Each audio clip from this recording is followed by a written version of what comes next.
राम जी बोले कैसी सेवा करना चाहते हो?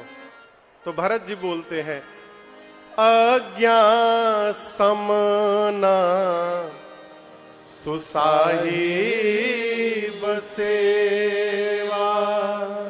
भरत जी कहते हैं प्रभु श्रेष्ठ की आज्ञा का पालन करना, इससे बढ़कर दूसरी कोई श्रेष्ठ की सेवा नहीं होती। कौन सी सेवा? आज्ञा का पालन करना। ये पांव दबाना सेवा नहीं है।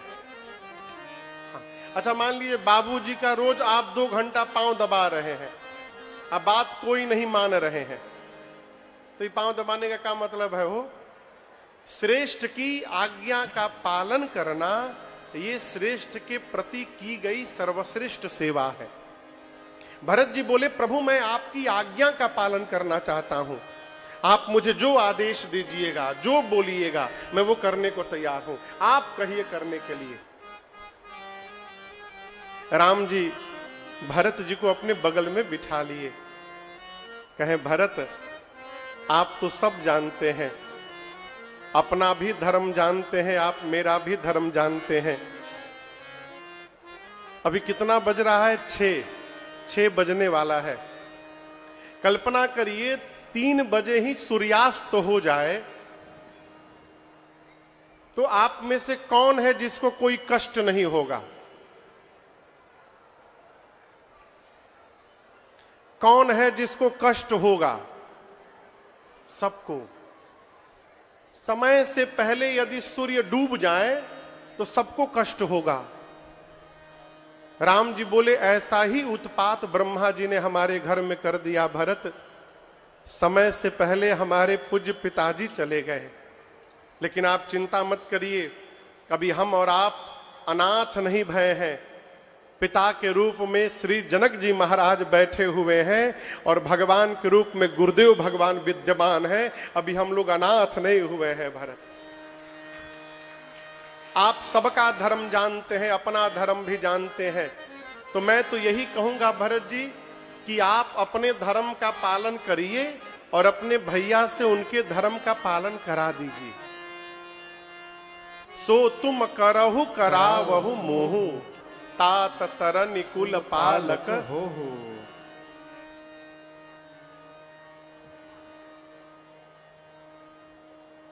भरत जी बोले प्रभु मैं कुछ नहीं जानता, मैं केवल इतना जानता हूं कि जीवन के अंतिम श्वास तक मुझे आपकी आज्ञा का पालन करते रहना है। आप मुझे आज्ञा दीजिए क्या करना है प्रभु। अंत में राम जी समझ गए कि मुझे ही कहना पड़ेगा, तो राम जी ने कहा ठीक है मैं कह देता हूं। राम जी ने कहा भरत जी चलिए हम और आप मिलकर आज अपने घर में बंटवारा कर लेते हैं।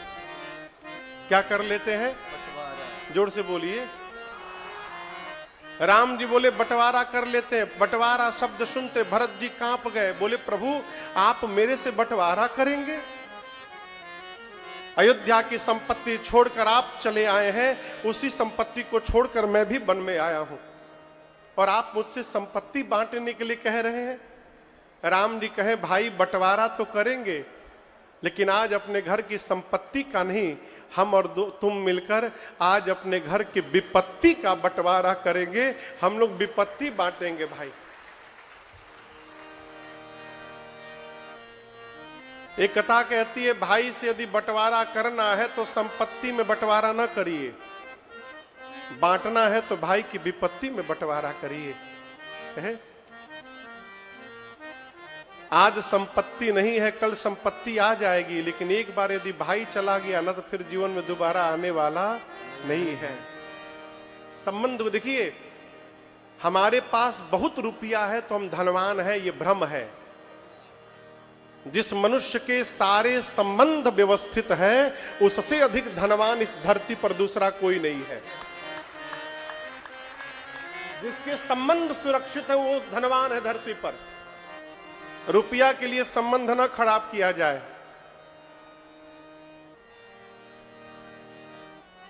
अरे जब जब याद आए भाई के दुलार तो हरा, तब तब काटे धाई अंगना दुआर तोहरा, जब जब याद आई भाई के दुलार तोहरा। राम जी बोले भरत 14 वर्ष मैं वन में रहूंगा और 14 वर्ष मेरे भरत अयोध्या में जाके रहेंगे। भरत जी राम जी के चरणों में गिर गए, कहे प्रभु हम राज्याभिषेक की सब सामग्री लाए हैं, भैया अभी राज तिलक हो जाए। राम जी बोले नहीं, लौटने के बाद होगा। ये जितनी सामग्री है अत्रि मुनि है, इनसे पूछ लो और ये जहां बतावे वहां ले जाकर सुरक्षित कर दीजिए। आज भी जब आप चित्रकूट से बांदा की ओर आते हैं ना, रोड से चित्रकूट से बांदा, तो रास्ते में कुआं पड़ता है। कुआं आप में से किसी ने दर्शन किया है उसका? कुछ लोग हैं, 10-12 लोग। उसी कुएं में ले जाकर, आज भी वो कुआं है, उसी कूप में ले जाकर के अत्रि मुनि ने राज्याभिषेक की जितनी सामग्री थी उसमें रखवा दिया, कुएं के अंदर पानी में, और कहा भरत आज के बाद इस कुएं का नाम भरत कूप होगा, और जो भी मनुष्य एक बार भी इस कुएं के जल को यदि अपने ऊपर छिड़क लेगा, उसे उसी समय सभी तीर्थों में स्नान करने का फल प्राप्त हो जाएगा। ये इस कूप की महिमा होगी। 5 दिन भरत जी रह करके चित्रकूट का दर्शन किए हैं। 6ठा दिन आया, विदा का दिन है, 5वीं बैठकी बैठी। भरत जी ने राम जी से विदा मांगा है, भैया मुझे विदा करिए।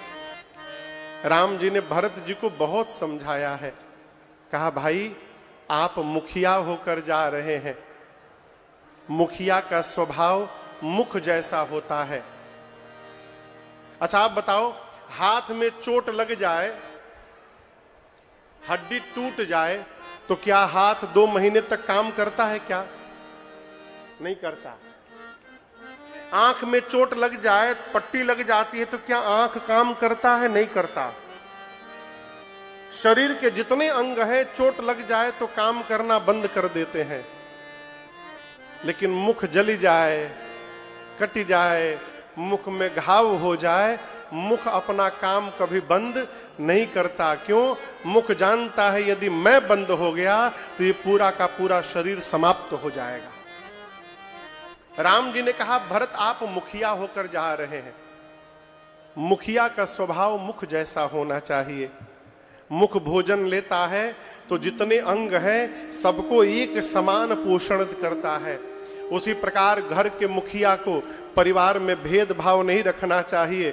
मुखिया को मुख की तरह सबका एक समान देखभाल करना चाहिए, इसका ध्यान रखिएगा। अनेक प्रकार से राम जी समझाते हैं, लेकिन भरत जी राम जी से कुछ चिन्ह चाहते हैं। यहां मेरे गुरुदेव भगवान कहते हैं बाबू, भरत जी को देने के लिए राम जी का एक नवीन अवतार हुआ है आज, और इस अवतार का नाम है पादुका अवतार। राम जी पादुका पहन के नहीं गए थे, भरत जी को देने के लिए ही भगवान ने अपने आप को पादुका के रूप में परिवर्तित करके प्रकट कराया। और भरत भैया को राम जी ने अपनी पादुकाएं दी। बाबा कहते हैं प्रभु करि कृपा पावरे दीने, प्रभु करि कृपा पावरे दीने, सादर भरत शीस धरि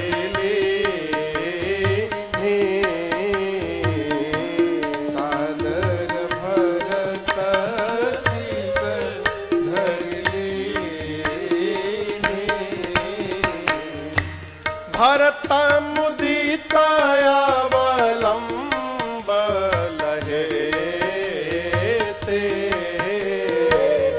भरत मुदित अवलंब लहे ते, अस सुख जस सिय राम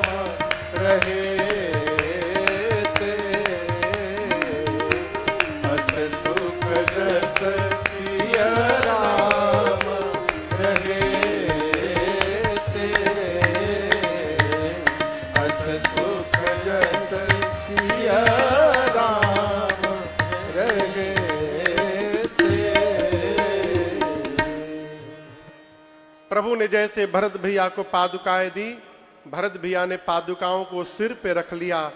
भरत जी को क्या लगा कि इन पादुकाओं के रूप में स्वयं श्री सीताराम जी ही उनके साथ अयोध्या वापस लौट रहे हैं।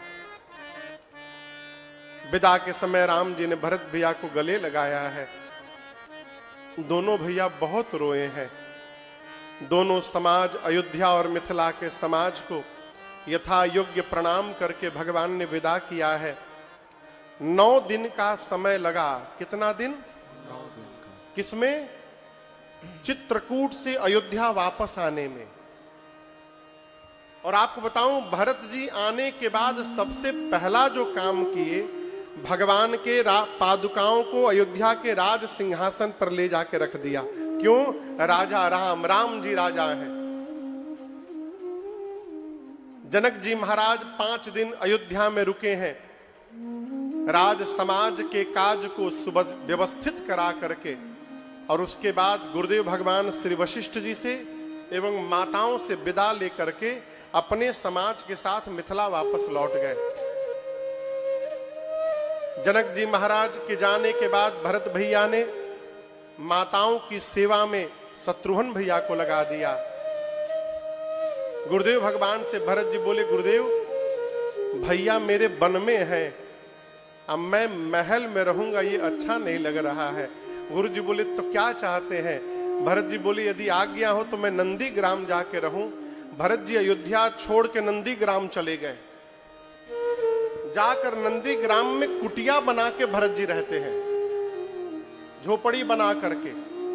और आपको बताऊं, नित्य राम जी की पादुकाओं को पूजा करते इस रूप से कि मानिए सीताराम जी हो। नित्य उनकी पूजा करते हैं। कोई भी निर्णय लेना होता है तो भरत जी भगवान की पादुकाओं से हाथ जोड़कर आज्ञा मांगते हैं। मांगी मांगी आ यसु करत राज काज बहुभाग। अयोध्यावासी भरत जी का ये चरित्र देखकर गदगद है। रात को जब सोने की बारी आई तो भरत जी सोचते हैं, भैया तो धरती पर सोते होंगे, वन में तो कोई बिस्तर है नहीं। अब मैं सेवक हूं, सेवक को स्वामी से नीचे सोना चाहिए। तो भरत जी धरती में गड्ढा खोद के उस गड्ढे में सोने लगे। पूज्यपाद गोस्वामी तुलसीदास जी यहां पर अयोध्या कांड के उपसंहार में कहते हैं, सिया राम प्रेम पीयूष पूरन होत जनम भरत को मुनि मन अगम जम नियम शम तम विषम व्रत आचरत को दुखदाह दारिद दंभ दूषण सुजस निस अपहरत को कलिकाल तुलसी से सखनी हठ राम सन्मुख करत को कलिकाल कलिकाल कलिकाल तुलसी से सखनी। गोस्वामी जी कहते हैं कि भरत जी एक पात्र हैं। पात्र मतलब बहुत भारी शब्द बोल दिए हैं का हम। पात्र मतलब, जोर से बोलिए, बर्तन। बर्तन को क्या बोलते हैं? पात्र। गोस्वामी जी कहते हैं भरत जी एक पात्र है, बर्तन है। और भरत जी रूपी उस बर्तन में भरा क्या है? तो श्री सीताराम जी का प्रेम रूपी अमृत भरा हुआ है। गोस्वामी जी कहते हैं यदि भरत भैया जन्म न लिए होते धरती पर, तो जो अष्टांग योग सबको दुर्गम है वो सबको सुगम कौन कराता? कलयुग के विकार इनका हरण कौन करता। और गोस्वामी जी अपने लिए कहते हैं, यदि भरत जी अवतार न लिए होते तो इस कलयुग में इस 60 तुलसी को हठ पूर्वक राम जी के सन्मुख लाकर खड़ा कौन करता, यदि भरत भैया अवतार न लिए होते तो। ये भरत जी का उपकार है। भरत जी के चरित्र की फलश्रुति बाबा कहते हैं, भरत चरित करि नेम, नेम मतलब नियम से, तुलसी जो सादर सुनाही। भरत जी की कथा नियम से जो मनुष्य सुनेगा अखिलेश बाबू, उसके जीवन में 2 काम अवश्य होगा। कितने काम? 2 काम अवश्य होगा, 1000% गारंटी है, होगा ही होगा। क्या? पहला काम, सिया राम पद प्रेम। भरत जी की कथा सुनते सुनते श्री सीताराम जी के चरणों में प्रेम जागृत हो जाएगा, पहला काम। और दूसरा, अवश्य होई भवरस विरति, संसार के विषय रस से मन को वैराग्य प्राप्त हो जाएगा, इसमें कोई संशय नहीं है। ये भरत जी के चरित्र